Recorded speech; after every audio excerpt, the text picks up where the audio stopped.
Hi everyone and welcome back. Today we are joined by my favorite Norwegian, Einar Tangen, a senior fellow at the Teihe Institute in Beijing and also a senior fellow at the CIGI. So welcome back to the program.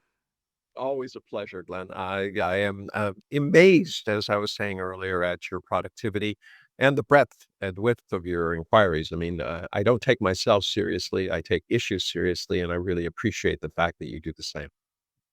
Thank you, I appreciate that.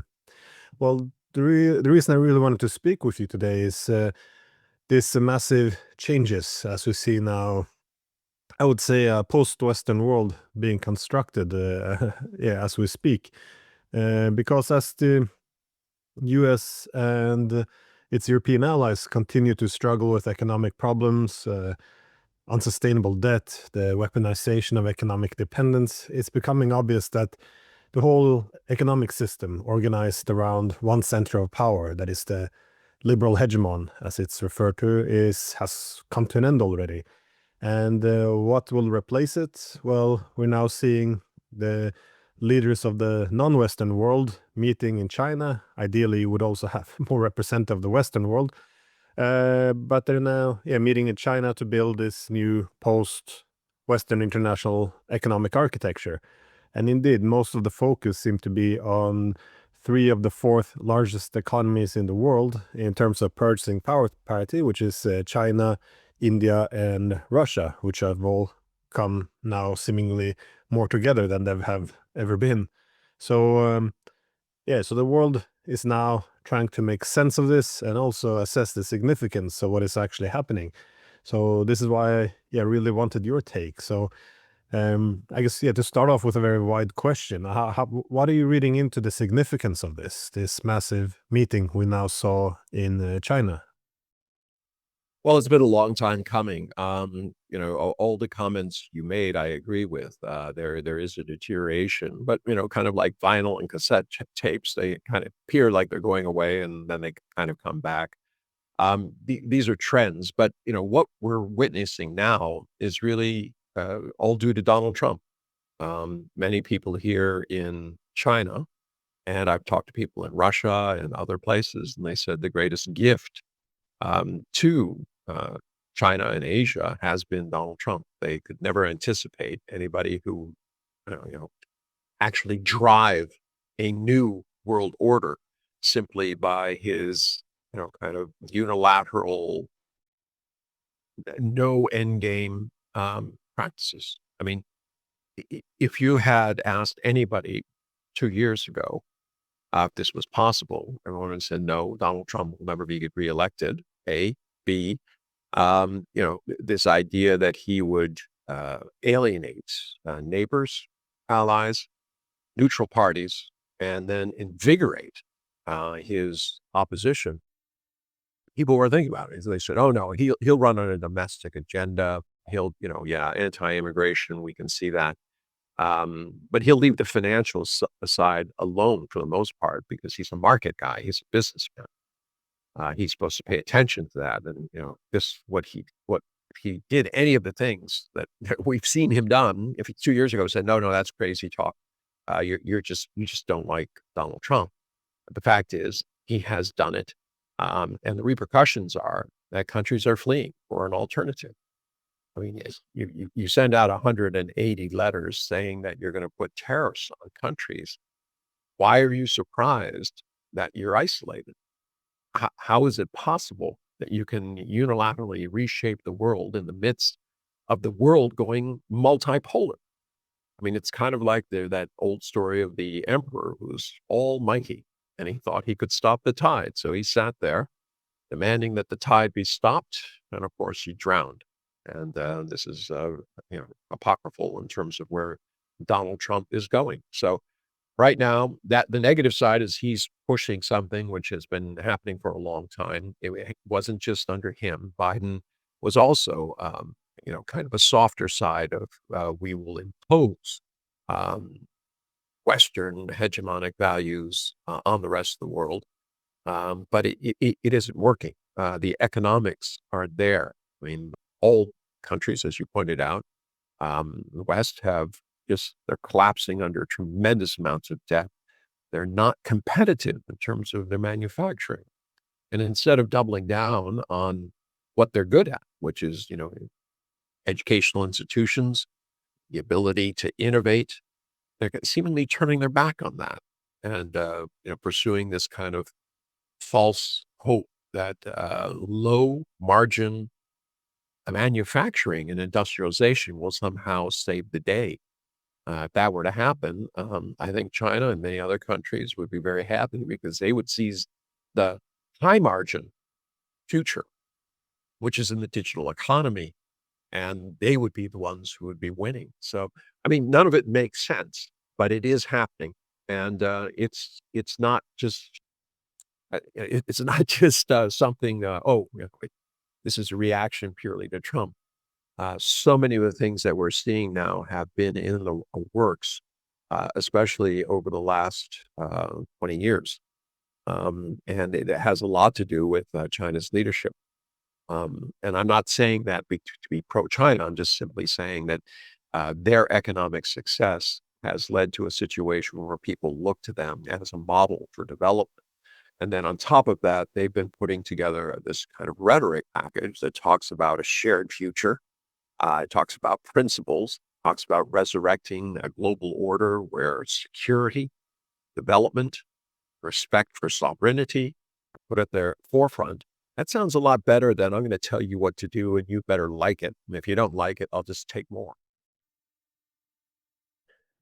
Well, I'm wondering though how much is only about Trump because often, the theory of political economy would some theories would suggest that the U.S. was only able to play the benign hegemon due to the massive concentration of economic force when there was a natural gravitation force towards the United States to facilitate these common goods, if you will. But everyone kind of assumed, well, not everyone, many assumed that once the US was in relative decline, it wouldn't be able to generate trust anymore. That in order to be the only center of power, they would have to keep other powers down. So they would have to start to abuse this administrative control over the international economy. Now, I'm not going to downplay Trump's policies and this tariff war on the tariff war on the world has been a disaster. But again, I'm thinking the things that preceded him, the tech war against China, stealing the sovereign funds of Russia, taking over gold reserves, hijacking Iranian oil tankers, restricting access to SWIFT banks. I mean, a lot of limitations technologies. A lot of this is not only Trump, of course. I think Trump took all of this on steroids to play the strongman. But the reason I bring it up is this seems in Europe a lot of the goal is let's wait Trump out. But isn't it likely that the U.S. would follow on this path after he's gone? I'm thinking of context also of the SEO and what's happening in the east of these economies coming together, because it doesn't seem like they're just preparing like the Europeans to wait out Trump. It appears that they are more or less preparing for maybe downfall of the US is too strong. Let's say relative decline at least, or the end of the hegemonic moment. Well, yeah, I'd say the relevance is dissipating. I completely agree with what you said. The way I was framing it is that Donald Trump is an accelerant. That what he has done has, in essence, speeded up that rush towards the cliff that a lot of Western economies were doing. I mean, remember, all of these economies for the last 600 years have been based on a model of empire. That means that anytime there's a problem at home, or if you want to get rich, you go somewhere else and you take what they have. I always use the example of India. 24% before the British came, 4% when the British left. So clearly you can see the pattern there. And this is not just true. It was true everywhere that they went. Now that model has declined. And sustaining this kind of wealth doesn't even make sense. You have 15% of the population enjoying a relatively high life while the rest of the world is sunk. And then in 2000, early 2000s, you have a break. The comes along, and all of a sudden there's an opportunity for developing and emerging economies to come forward, to be part of the global economy, mostly because they offered low cost production. And then now you're seeing this rug pull. U.S. has said, oh, wait a second, that was too good for you guys. It wasn't good enough for us, despite the fact that if you look at global profits during the same period from 2000 until today, 2/3 of the profits were flowing to Europe and America. So this idea that it wasn't good for them, no, it wasn't good for the American people at large, but it was very good for the very wealthy who made tremendous amounts of money at this time, and that's why it's unsustainable. So we are in complete agreement about that. I just like to emphasize that Trump is an accelerant. In terms of everything that else is happening, this has been happening for a long time. That's why I was referring to the fact that in earlier stages, you've seen Xi Jinping comes along, he starts talking and using this language about shared future. And let's see here, I'm a country in Africa or South America, and I have a stark choice. I can go with a country that says, look, I believe in a shared future in which I respect your sovereignty, we do trade, and we encourage the security of your country, right? Not at the expense of other country. Versus, you're a small country, I'm going to take stuff from you and you're going to like it. And if you don't like it, I have a military card. And in the past, I've instituted 72 known, you know, change of of governments. How many unknown? We don't know, of course. And that's a real palpable threat. So these countries have been voting with their feet. You can see it in terms of central banks. How much are they investing in the U.S.? Almost all of them, except for Japan and Great Britain, have been selling down their U.S. assets. The bond market now, T-bills in the United States, is now being supported by private hot money flows, people who are looking for what they think are safe returns, right? U.S. Treasuries, those are the gold standard, right? But here's the problem. At the same time that Donald Trump has been pulling all these shenanigans, he's also been saying, look, I want to devalue the US dollar by 30%. Well, that means if I buy $100 worth of, I take my currency, buy $100 worth of US Treasury bills, and he goes through with it, I have $70 worth of Treasury bills. And if I want to return it back into my own currency, doesn't sound like a good deal, doesn't sound very safe. So in order to combat that, I'm going to say, well, I will buy those T-bills, but I need a higher rate, a rate that ensures that I will keep my profits, right, and also my capital during that period. So this is extremely dangerous to a country that has $27 trillion in debt and is at over 120% of GDP in terms of its debt. We're using $1 trillion right now, a $6 trillion budget. But keep in mind, on that $6 trillion, we are already borrowing on a regular basis $2 trillion. Means that we're not keeping up with, our expenses. In addition to that, we're just piling it on top of our existing debt. And then on top of that, to finance that debt, we're using a larger and larger portion of what is remaining of our budget. And then you add on the military, it is not sustainable in any way, shape, or form. I don't care how much, if you take all the money away from the universities, $80 billion. Doesn't matter if you take out a couple of $100 billion from U.S. involvement overseas, whether it's the United Nations or whatever. At the end of the day, there's just not enough money to actually provide governance, and also there's debt and the military. So countries are looking at that. The sophistication level over the last 20, 25 years has grown considerably. People who are in these nations have attended top schools around the world. They're no longer neophytes trying to figure out what's going on. They have their hand on the pulse of things. They see the reality. And this has also been an accelerant as these countries vote with their feet. They're obviously going to go to a model that respects their sovereignty, where they have development path and they are secure. They're not going to go towards some hegemon who isn't promising to deliver anything, only take. Well, it does seem to most that it is predictable that this model has reached a dead end. But this is why it's also strange to me.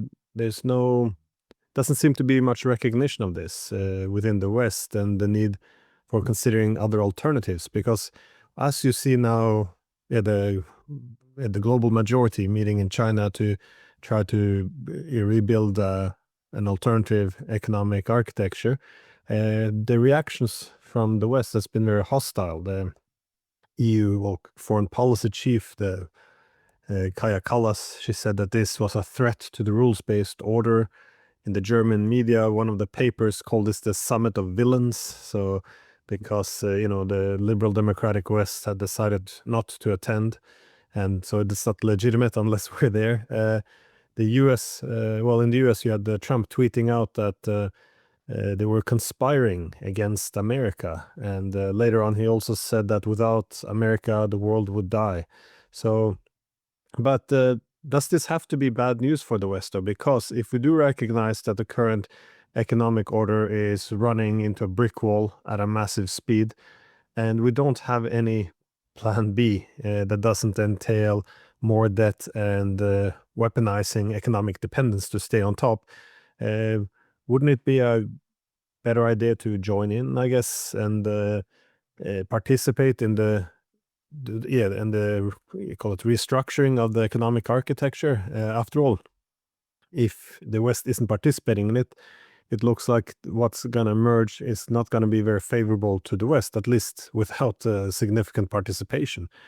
I don't know. It's just if we look at the deals which were made, for me, one of the most significant, if not the most significant, was this gas deal between the Chinese and the Russians. This was a massive chunk of the Yamal fields in the Arctic, which was gas intended for Europe, which is now being redirected to China instead. It's just one disaster after another, and I just don't see, as things goes from bad to worse in the West, that what is the alternative to discussing the an international economic system that isn't organized all around the United States?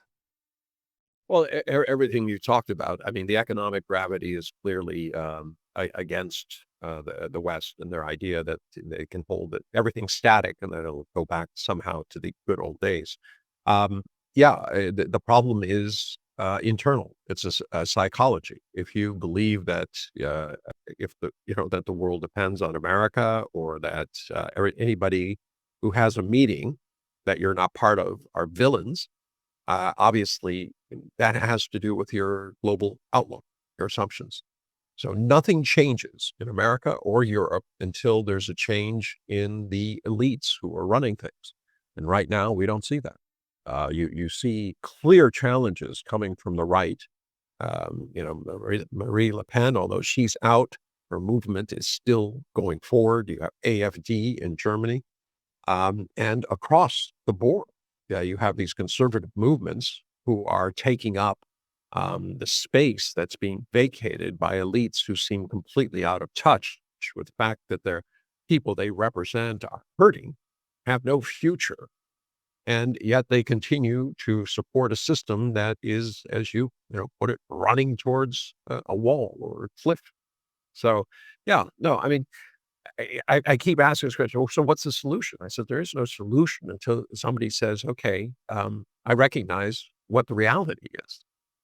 When you're talking to somebody who's delusional, trying to be rational, doesn't work at all.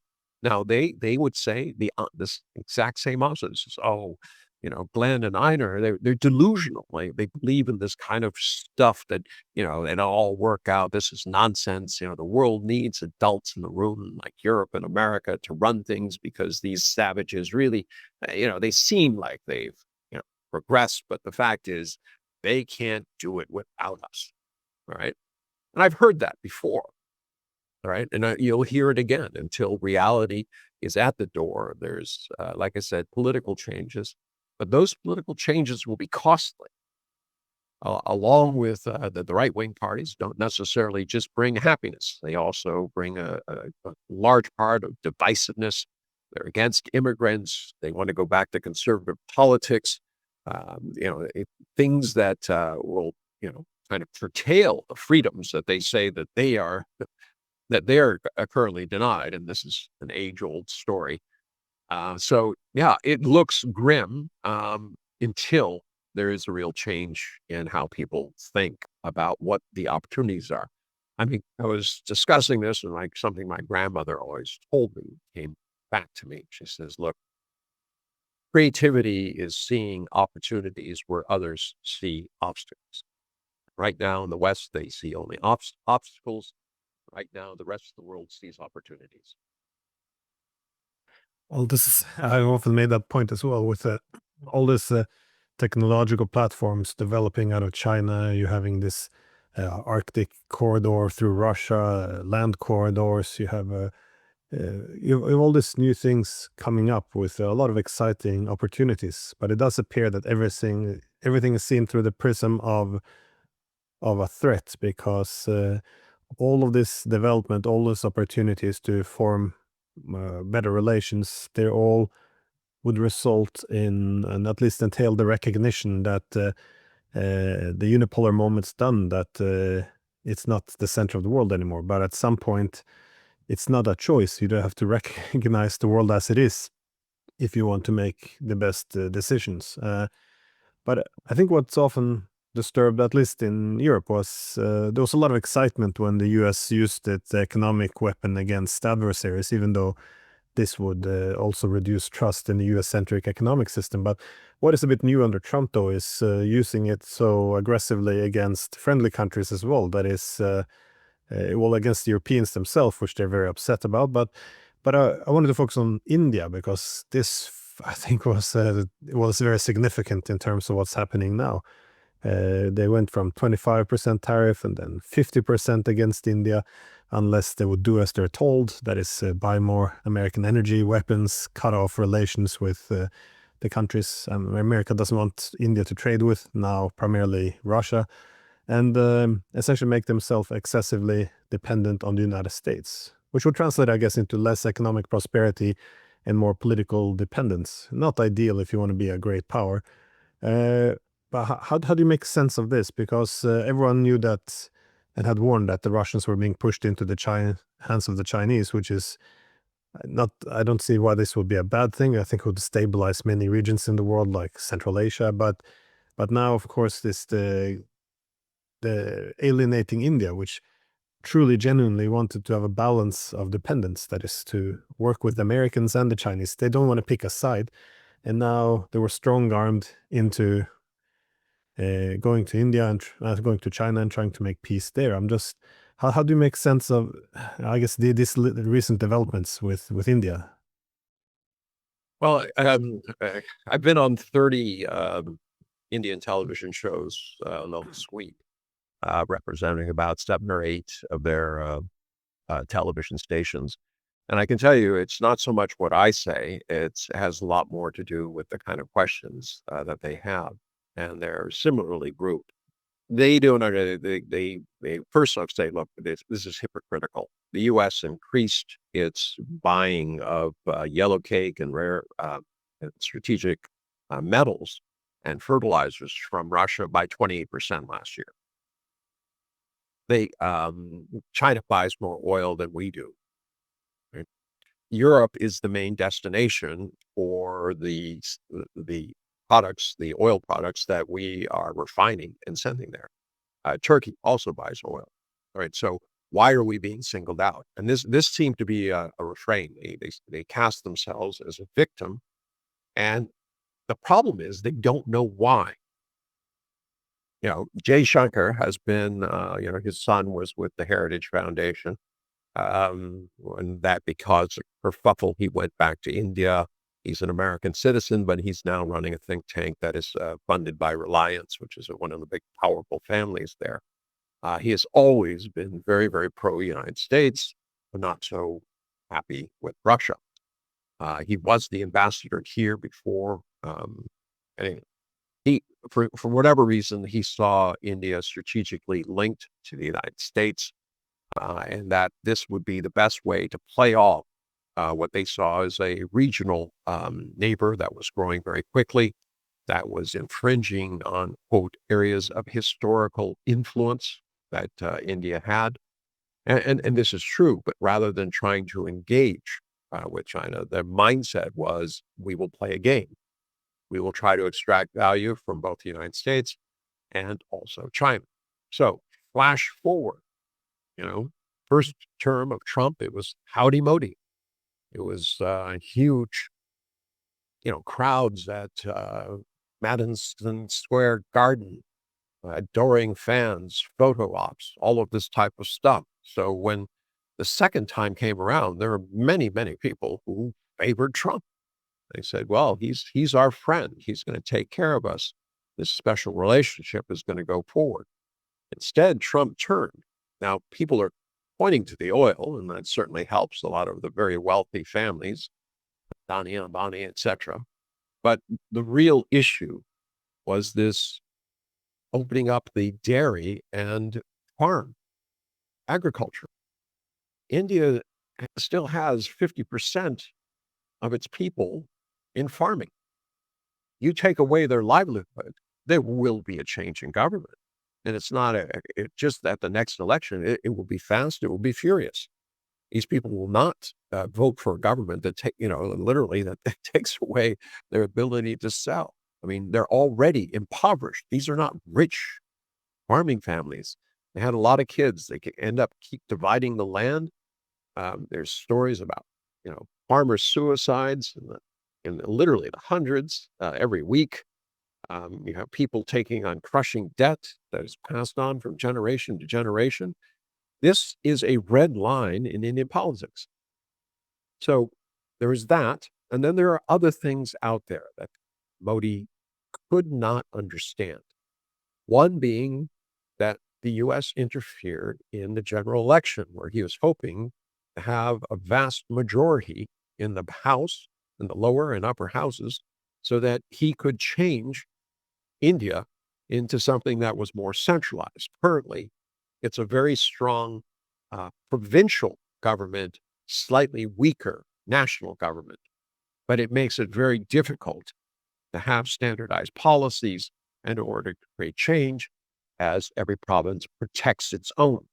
But they don't care what the cost is to the country as long as they're able to extract value locally. So that was a huge issue. Felt a sense of betrayal.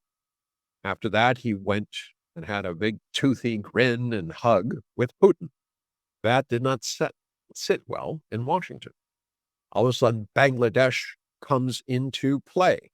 A color revolution that the people in India believe was financed and pushed by the U.S. results in a government that is no longer friendly to India. Then you have this issue about, Trump claiming that he settled a war between Pakistan and India. Regardless of the reality, the fact is India vehemently denies this.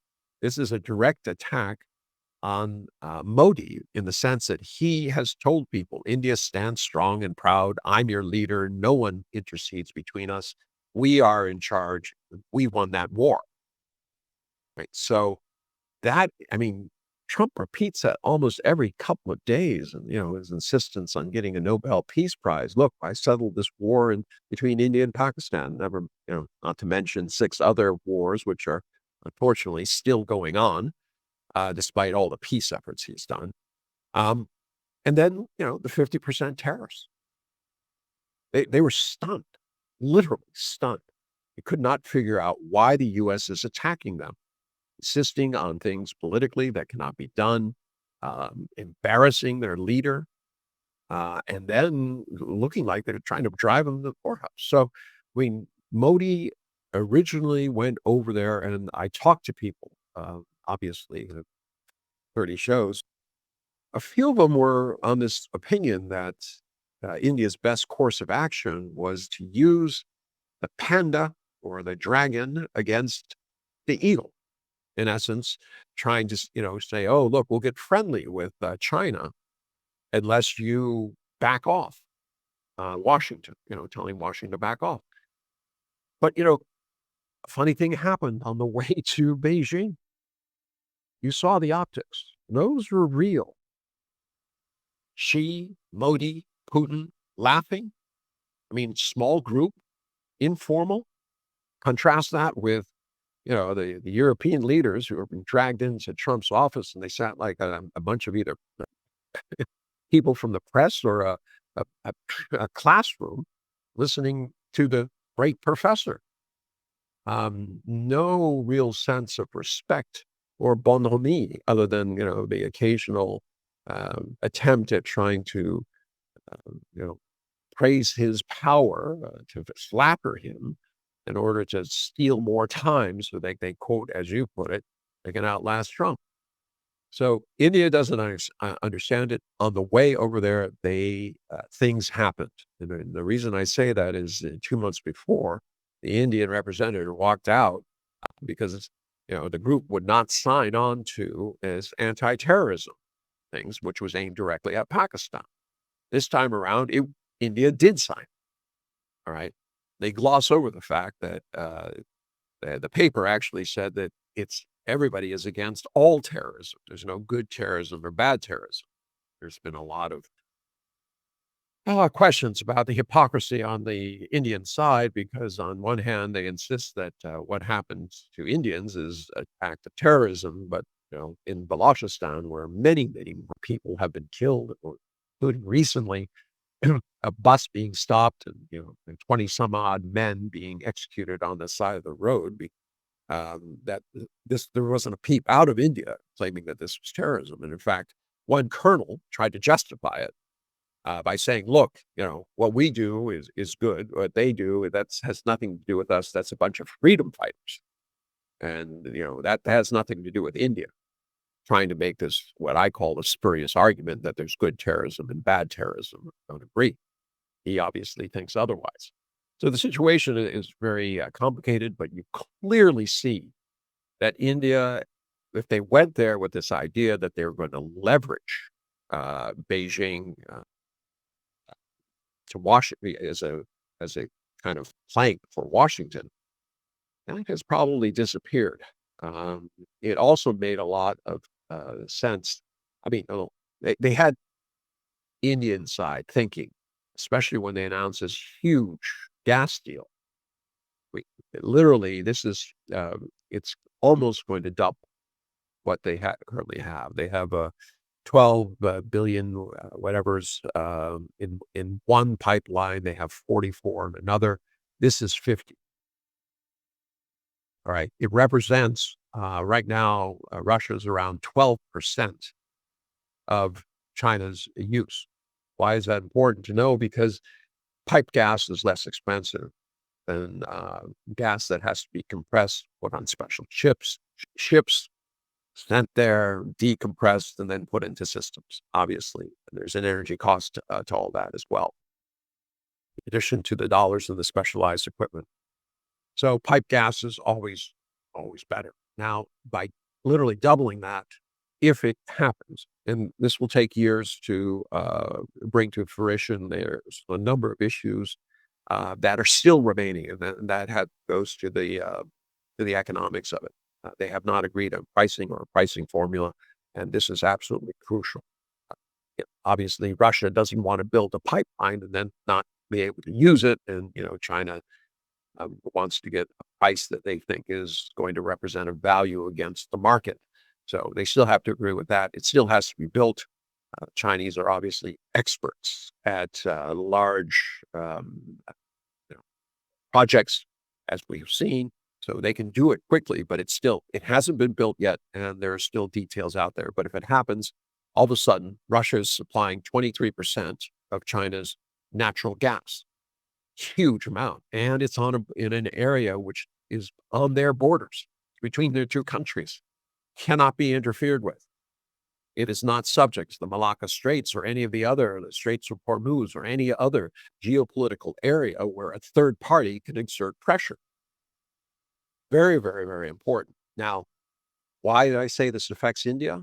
All of a sudden, India realizes that they're a lot closer to Russia and sources of energy, which they need, than they are to the U.S. And, what they see as outrageous demands. Now, going back to something you said earlier about, don't understand. People are trying to figure out the Trump thing. It's fine to say you're going to outlast Trump. But the question is, since he's been elected twice, and not successively, elected, not elected, elected, does he represent the bookends changing? Has America, as you put it, has gone so far down the path that its leaders in the future are just still going to be hurtling towards, brick walls or cliffs? And right now, I believe most of the world believes that the United States is on a trajectory which is not going to be nation friendly to the rest of the world. Well, I want to ask, I guess, my last question more about the military dimension of what we saw, because, well, the SCO meeting was about most about economics and political cooperation. That being said, after this meeting, the Chinese, they celebrated the 80th anniversary of the defeat of Japan in World War II. And again, China displayed a lot of new weaponry. Uh, Again, I'm not a military guy. I can't was in the army, but I haven't assessed I don't have the skills to assess the different weaponry. I was wondering, what do we know of? Was there any surprises in terms of what China could, could show off?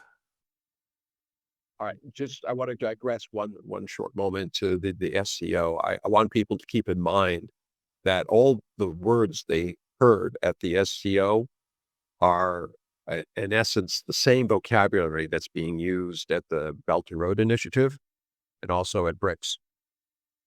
So when China also talked about this um, global governance initiative, that's the fourth leg that is dropped, because before they had the security, which I talked about, they had the development, but they had this civilization, which I equate to respect and sovereignty. And now they're saying, okay, you bring all these together, and what we need to do is reform the UN to make it reflective of what is necessary for the world. And this has had a very, very positive response internationally, but it's all been step by step.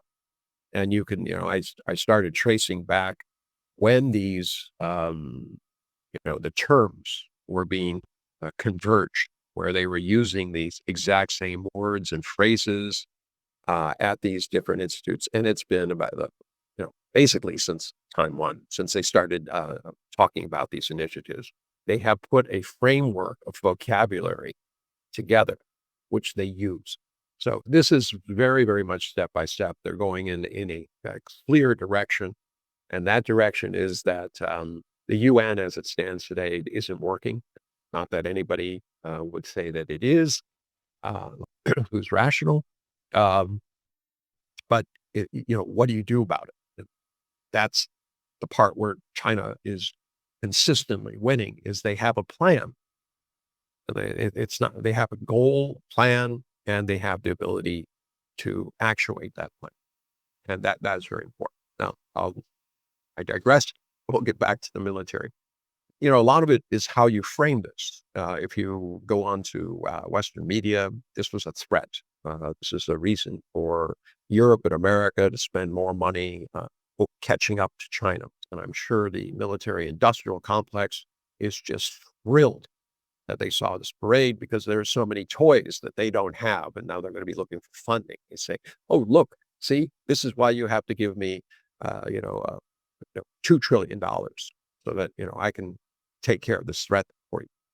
But if you start looking at it from China's perspective, after 80 years, after the defeat of a fascistic regime that killed 36 million people, now keep in mind, the total estimate of death was 100 million total from the Second World War.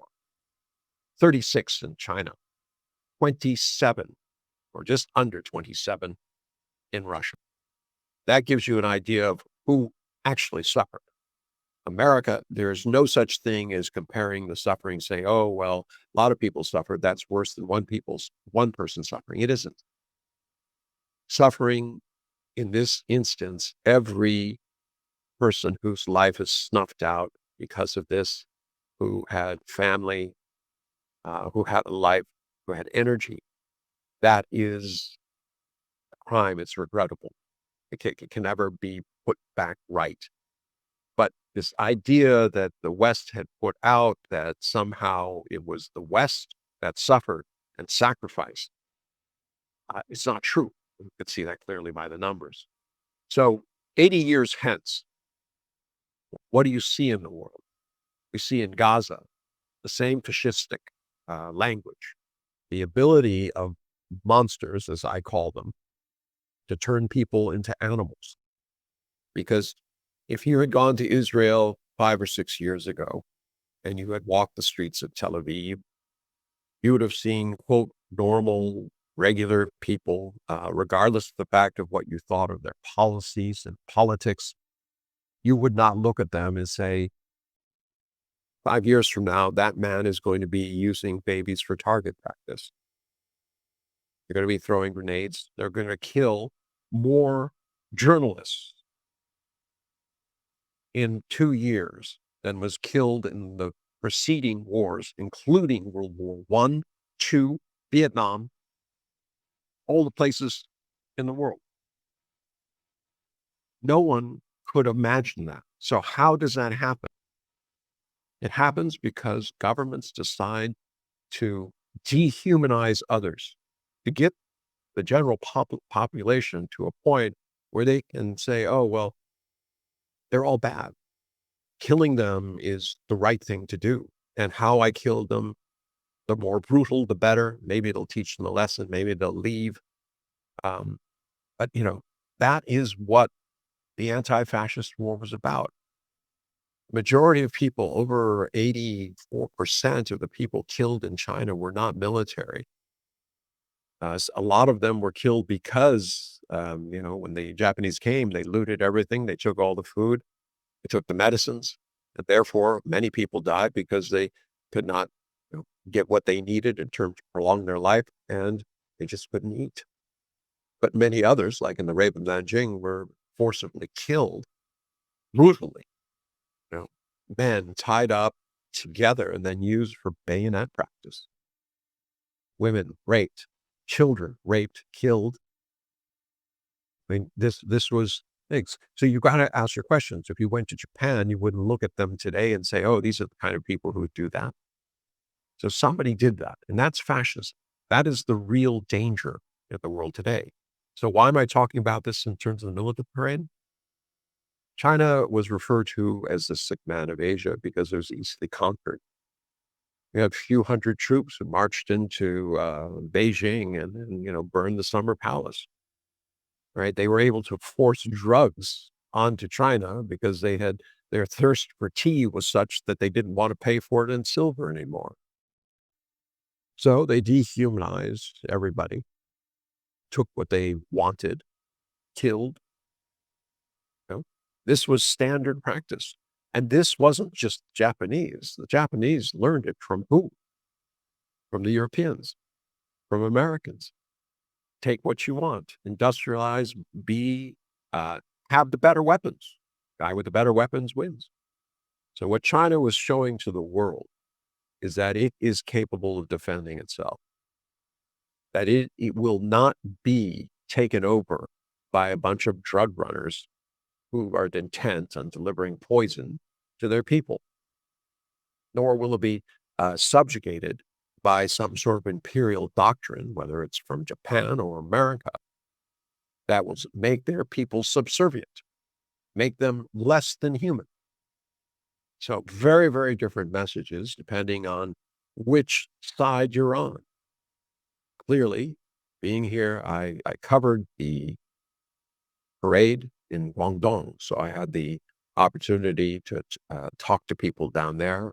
I live in Beijing. I've been talking to people here, and I can tell you that There's nobody who isn't proud of the fact that they will no longer be subjugated. And this is transferring into a lot more confidence. I mean, on one side, Beijing said no to Donald Trump, and there's nothing he can do about it.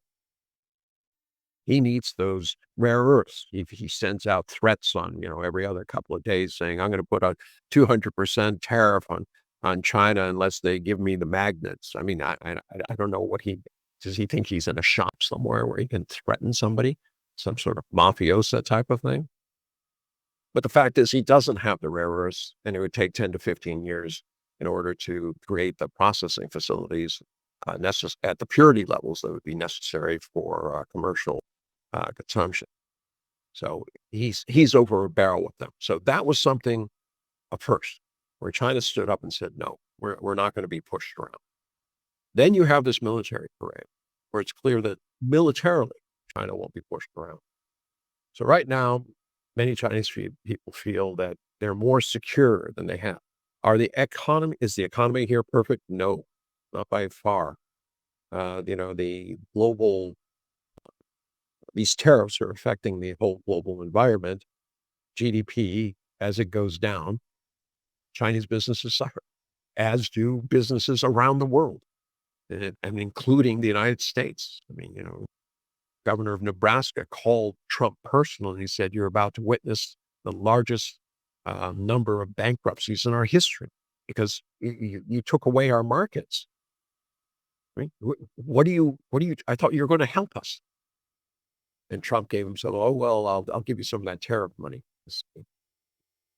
He's literally taking money from one pocket and deciding who he'll put it into in terms of the people he took it from. I mean, this is nonsense. Anyway, so when you start looking at this military parade and when people want to talk about, well, what can that do? I see that as nonsense. I've looked at each of those weapon systems, and I tell you, the takeaway you should have from it is that China is keeping up with technology. They have systems for drones, anti-drones, and they have missiles, which is the shape of the future.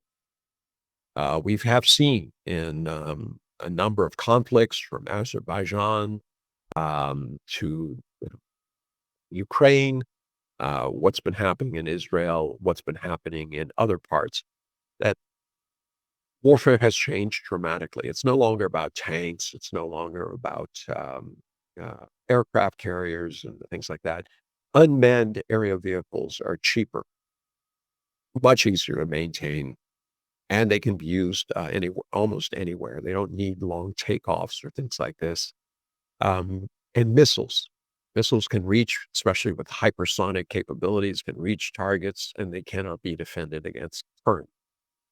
So that's where modern warfare is going. China has shown that it has the ability to protect itself, that it's staying relevant, and that this is something that is giving a lot of confidence to the Chinese people.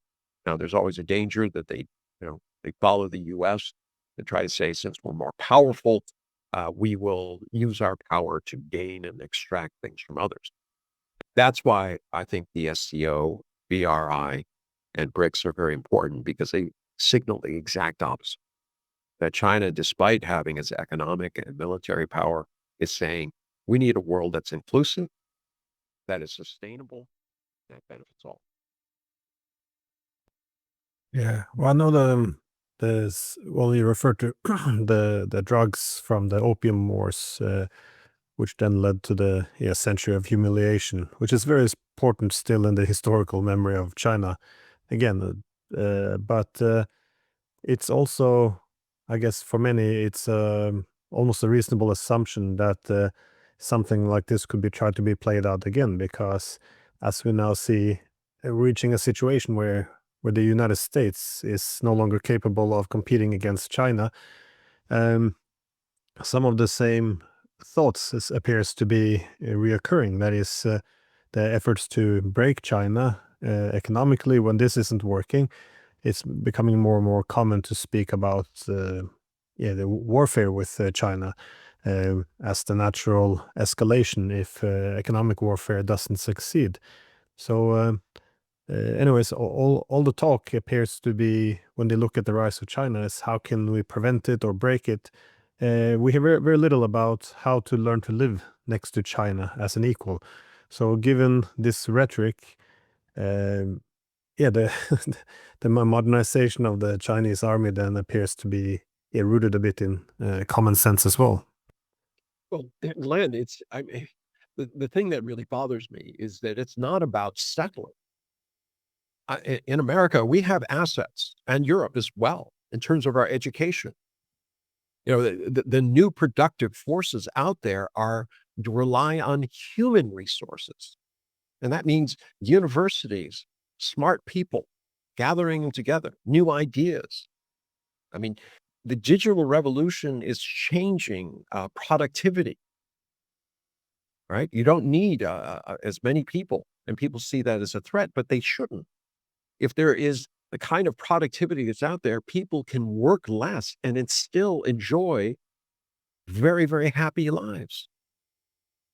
I mean, in America, less than 2% of the population is involved in agriculture. And yet, America can grow more food than it can consume itself. That's a productivity. That means that you don't have to have large masses of your people involved in that. If you do the same thing with manufacturing, it doesn't, yeah, the type of manufacturing jobs go away, right? But guess what? That productivity remains. And it allows you to have shorter work weeks. You could have a situation where you have 3.5-day work weeks. Everybody works. The economy goes on 7 days a week. You just work 3.5 days, and then somebody else works the other 3.5 days. And you can still enjoy more life, and you have more opportunity to spend, which helps the consumption economy. I mean, there are many, many opportunities out there, and yet all I see is the kind of negative stuff. The US, Europe have so much to offer.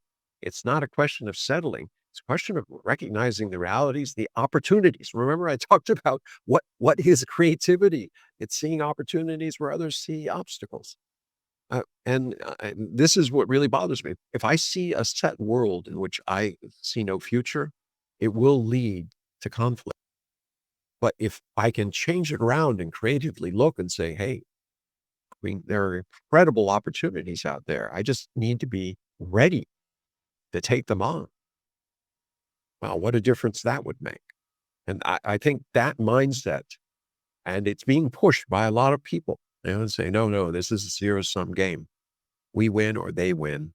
There's no two winners. This is something that has to change if we're going to maintain peace.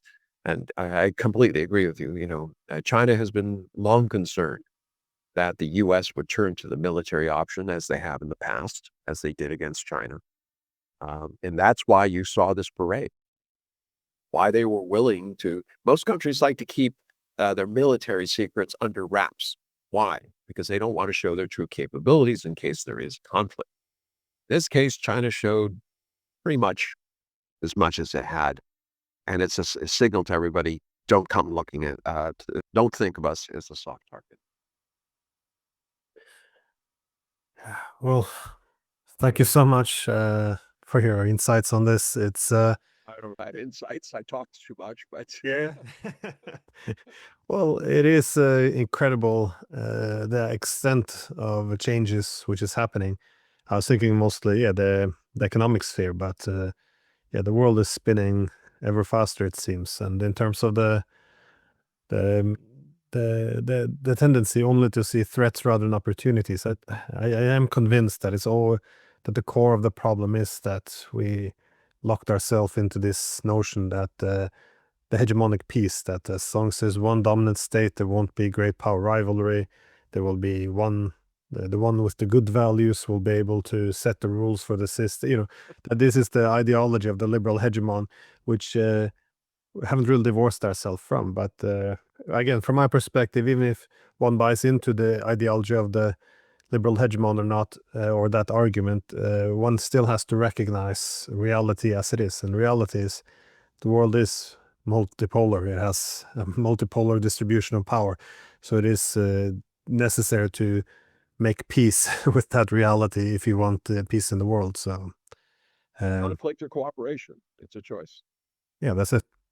So yeah, thank you again, and I look forward to having you on again in the future if you're free. It's always an honor. Thank you. Thanks.